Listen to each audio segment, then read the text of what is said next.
Avant même sa sortie, le nouveau numéro du magazine Playboy a fait parler de lui. Et il y a de quoi puisque son édition du jeudi 6 avril a été incarnée, non pas par un mannequin en vogue, mais par une femme politique, pilier de la Macronie. Il s'agit bien évidemment de Marlène Schiappa, qui a posé pour le média érotique semblant vouloir se racheter une image. La secrétaire d'État chargée de l'économie sociale et solidaire et de la vie associative a ainsi accepté de jouer le jeu en lui accordant une interview, mais aussi quelques clichés étonnants, non dénudés, quitte à encaisser les critiques. Mais le moins que l'on puisse dire, c'est que s'il y a bien un gagnant dans cette histoire, c'est le magazine Playboy, qui a l'air d'avoir retrouvé un nouveau souffle grâce à ce grand coup de communication organisé en 3 mois, en toute discrétion.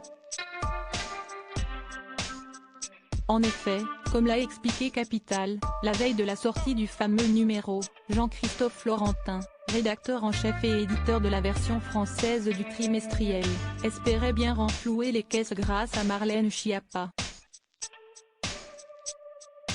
Il avait néanmoins, un peu avant que la ministre n'accepte sa surprenante proposition, tenté de convaincre Roselyne Bachelot, en vain.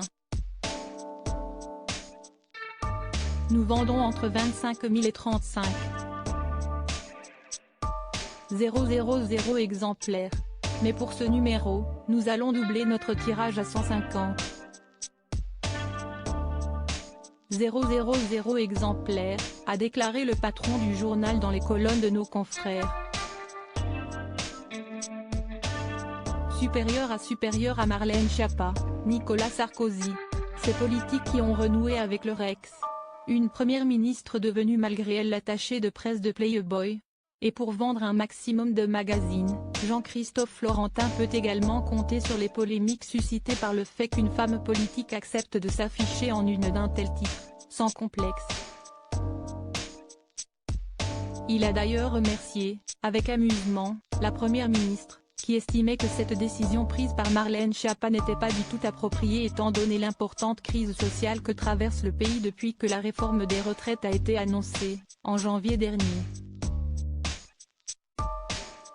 Elisabeth Borne est notre meilleure attachée de presse, a-t-il affirmé, ravi des vives réactions provoquées par son choix de mettre l'ex-ministre de la Citoyenneté en une.